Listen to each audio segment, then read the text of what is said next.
అందరికీ నమస్కారం. భక్తి శ్లోకం ఛానల్కి స్వాగతం. ముందుగా ఈ వీడియోకి ఒక లైక్ చేసి మన ఛానల్ని సబ్స్క్రైబ్ చేసుకోండి.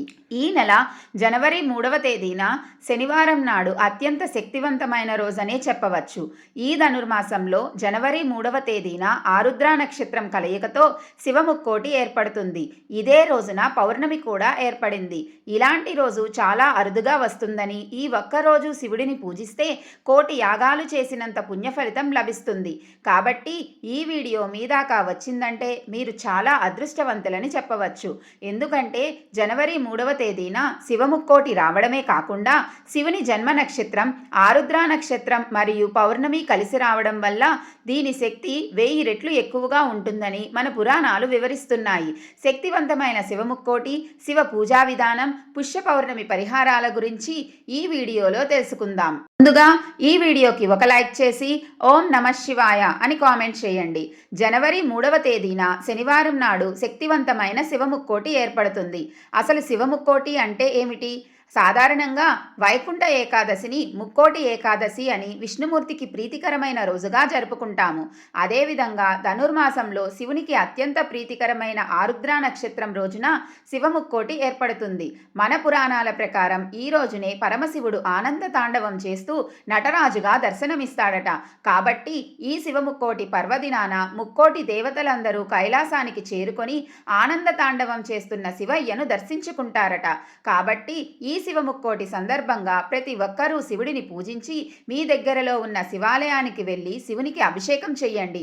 ఈ శనివారం ఉదయం బ్రహ్మ ముహూర్తంలోనే నిద్రలేచి చన్నీటితో తలస్నానం చేస్తే 7 జన్మల పాపాలన్నీ తొలగిపోతాయి.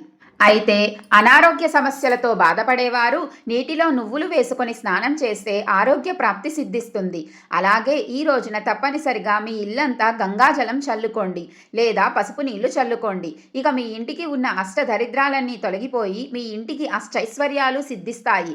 ఈ శివముక్కోటి పర్వదినాన ఇంట్లో పూజ చేసే ఆడవారు మీ పూజా గదిలో ఉన్న శివునికి గంధం బొట్లు పెట్టి తెలుపు రంగు పుష్పాలతో శివుడిని అలంకరించి పచ్చి పాలను నైవేద్యంగా సమర్పించి ఇంట్లో దీపారాధన చేసుకోండి.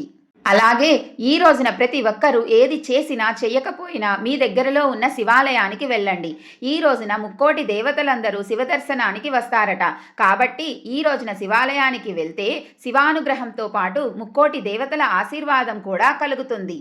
ఆ శివయ్యను జిల్లేడు పూలతో పూజిస్తే త్వరగా కరుణిస్తాడట.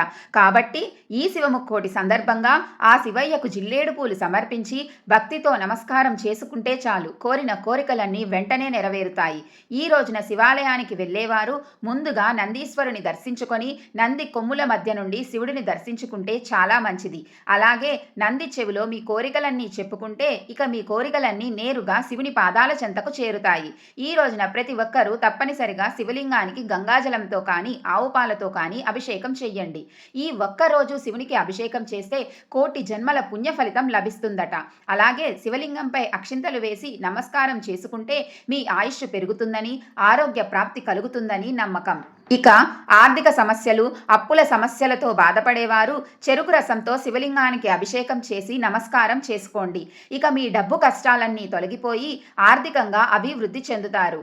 అలాగే పంచామృతాలతో శివలింగానికి అభిషేకం చేస్తే సకల సౌకర్యాలు, భోగ భాగ్యాలు సిద్ధిస్తాయట. ఈ ఒక్కరోజు శివలింగానికి అభిషేకం చేస్తే కోటి రెట్ల పుణ్య ఫలితం ఖచ్చితంగా లభిస్తుంది. అయితే ఈ రోజున శివాలయానికి వెళ్ళలేని వారు బియ్యపిండితో కానీ మట్టితో కానీ ఒక చిన్న శివలింగాన్ని తయారు చేసుకొని మీ పూజా గదిలో ప్రతిష్ఠించి చక్కగా అభిషేకం చేసుకోండి. అదేవిధంగా ఈ శివముక్కోటి సందర్భంగా శివాలయంలో ఉన్న ధ్వజస్తంభం దగ్గర ఆవు నెయ్యితో దీపాలు వెలిగించండి. ఇక మీ జీవితంలో ఉన్న కష్టాలన్నీ వెంటనే తొలగిపోయి మీకు మంచి రోజులు ప్రారంభం అవుతాయి. అలాగే ఈ రోజున ప్రతి ఒక్కరూ విభూది బొట్టు పెట్టుకోవాలి. ఈ రోజున విభూది బొట్టు పెట్టుకుంటే ఆ శివయ్య మిమ్మల్ని అనుక్షణం రక్షిస్తూ ఉంటాడట. ఇక ఈ రోజున తప్పనిసరిగా గోవును పూజించాలి. శివముక్కోటి అందులోనూ పుష్య పౌర్ణమి వేళ గోమాతకు అరటి పండ్లు తినిపించి ప్రదక్షిణాలు చేస్తే 33 కోట్ల మంది దేవతలు సంతోషించి కోరిన వరాలను వెంటనే ప్రసాదిస్తారు. ప్రసాదిస్తారట. అలాగే ఈ రోజున తప్పనిసరిగా మీ ఇంటి గుమ్మం బయట గంధంతో స్వస్తిక్ గుర్తు వేసుకోండి. ఇంటి ముందు వేసే స్వస్తిక్ గుర్తు మీ తలరాతనే మార్చేస్తుంది. ముఖ్యంగా ఈ పౌర్ణమి తిథి నాడు సాయంత్రం 6 దాటిన తర్వాత మీ ఇంటి గుమ్మం బయట 2 దీపాలు వెలిగించండి. ఇక మీ ఇంట్లోకి లక్ష్మీదేవి అడుగు పెడుతుంది. అలాగే ఈ శివముక్కోటి పర్వదినాన ప్రతి ఒక్కరూ ఓం నమః శివాయ అనే శివ పంచాక్షరి మంత్రాన్ని 108 సార్లు జపించండి. జన్మ జన్మల పాపాలన్నీ తొలగిపోయి శివానుగ్రహం సులభంగా కలుగుతుంది. అలాగే ఈ రోజున తప్పనిసరిగా రావి చెట్టుకు కానీ జమ్మి చెట్టుకు కానీ 11 ప్రదక్షిణాలు చేయండి. మీ జాతకంలో ఉండే దోషాలన్నీ తొలగిపోయి విపరీతమైన అదృష్టం కలిసి వస్తుంది. ఈ ధనుర్మాసంలో వచ్చే పుష్య పౌర్ణమి నాడు సాయంత్రం సమయంలో తులసిని పూజిస్తే అపారమైన సంపదలు కలిసి వస్తాయి. తులసి కోటలో నెయ్యి దీపం వెలిగించి తులసి కోటకు 5 ప్రదక్షిణాలు చేస్తే లక్ష్మీ కటాక్షం కలుగుతుంది. మీ మనసులో ఏదైనా కోరిక ఉంటే ఆ కోరిక వెంటనే నెరవేరాలంటే ఈ పౌర్ణమి రోజున రాత్రి సమయంలో పచ్చి పాలతో చంద్రుడికి అర్ఘ్యం సమర్పించి నమస్కారం చేసుకుంటే నెల తిరగకుండానే మీ మనసులోని కోరికలన్నీ నెరవేరుతాయి. లక్ష్మీదేవికి ప్రీతికరమైన ఈ పుష్య పౌర్ణమి నాడు లక్ష్మీదేవి ముందు ఉప్పు దీపం వెలిగిస్తే మీ జీవితంలో ఏమీ లేని స్థాయి నుండి గొప్ప స్థాయికి ఎదుగుతారు. ఇక మీ కుటుంబం మొత్తానికి ఆయురారోగ్యాలు అష్టైశ్వర్యాలు కలిసి వస్తాయి. అలాగే వివాహమైన ఆడవారు ఈ రోజున ముత్తైదువులకు తాంబూలం ఇస్తే దీర్ఘ సుమంగళీ యోగం సిద్ధిస్తుంది. విపరీతమైన నరదిష్టి సమస్యలతో బాధపడేవారు ఈ పౌర్ణమి వేళ సాయంత్రం సమయంలో రాళ్ల ఉప్పుతో దిష్టి తీసుకోండి. భయంకరమైన నరదిష్టి బాధలన్నీ తొలగిపోతాయి. ఇక ఈ రోజున ఉపవాసం ఉంటే చాలా మంచిది. ఈ రోజున చేసే ఉపవాసాలకు అనంత కోటి పుణ్య ఫలితం లభిస్తుంది. అలాగే ఈ రోజున ఎవరికైనా నల్ల నువ్వులను దానం చెయ్యండి. ఈ రోజున నల్ల నువ్వులు దానం చేస్తే ఆ శివయ్య ఆశీర్వాదంతో వాహన ప్రమాదాల నుండి తప్పించుకోవచ్చు. శివునికి అత్యంత ప్రీతికరమైన వాటిలో బిల్వపత్రాలు ఒకటి. ఈ శివముక్కోటి సందర్భంగా 108 బిల్వదళాలతో శివలింగాన్ని పూజిస్తే తరతరాలు తరగని ఐశ్వర్యం సిద్ధిస్తుందని నమ్మకం. ఇక మీ ఇంట్లో దక్షిణావృత శంఖం ఉంటే మీ ఇంట్లో శంఖానాదం చెయ్యండి. ఇంట్లో శంఖం ఊదితే మీ ఇంట్లో ఉన్న దుష్టశక్తులన్నీ బయటకు వెళ్ళిపోయి మీ ఇంట్లోకి దైవశక్తులు ఆకర్షిస్తాయి. విశేషంగా ఈ శివముక్కోటి సందర్భంగా ఒక రుద్రాక్షను తెచ్చుకొని శివుని దగ్గర పెట్టి పూజ చేసి ఆ రుద్రాక్షను మెడలో ధరిస్తే మీ భవిష్యత్తులో ఏర్పడే ప్రమాదాల నుండి ఈ రుద్రాక్ష మిమ్మల్ని కాపాడుతుంది. ఇక పుష్య పౌర్ణమి సందర్భంగా సత్యనారాయణ వ్రతాన్ని ఆచరిస్తే విపరీతమైన ధనయోగం కలుగుతుందని వేద పండితులు సూచిస్తున్నారు. అయితే ఈ వ్రతాన్ని చెయ్యలేని వారు సత్యనారాయణ వ్రత కథలు చదవండి, చాలా మంచి జరుగుతుంది. ఇంతటి పవిత్రమైన శివముక్కోటి మరియు పౌర్ణమి తిథి నాడు పొరపాటున కూడా కొన్ని తప్పులు చేయకూడదు. ఆ పొరపాట్లు ఏమిటంటే ఈ రోజున పొరపాటున కూడా మాంసాహారం తినకూడదు. అలాగే జుట్టు కత్తిరించడం, గోళ్లు కత్తిరించడం చేయకూడదు.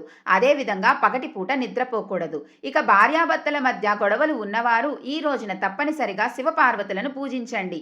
ఇక భయంకరమైన శని దోషాలతో ఇబ్బంది పడేవారు ఈ రోజున హనుమాన్ చాలీసాను జపించండి. ఈ ఆరుద్ర నక్షత్రం నాడు శివునికి రుద్రాభిషేకం చేయిస్తే వంశపార దోషాలన్నీ గ్రహ దోషాలన్నీ తొలగిపోయి మీ కుటుంబం మొత్తానికి ఎన్నో శుభ ఫలితాలు కలుగుతాయి. దీర్ఘకాలిక అనారోగ్య సమస్యలు, అకాల మృత్యు దోషాలతో బాధపడేవారు మహామృత్యుంజయ మంత్రాన్ని జపించండి. ఈ విధంగా శివుడిని పూజించి చిన్న చిన్న పరిహారాలు పాటిస్తే ఎన్నో శుభ ఫలితాలు కలుగుతాయి. మీకు ఈ వీడియో నచ్చిందా? అయితే ఈ వీడియోకి ఒక లైక్ చేసి మన భక్తి శ్లోకం ఛానల్ని సబ్స్క్రైబ్ చేసుకోండి. మరొక మంచి వీడియోతో మళ్ళీ కలుద్దాం. సర్వే జనా సుఖినో భవంతు. ఓం నమః శివాయ.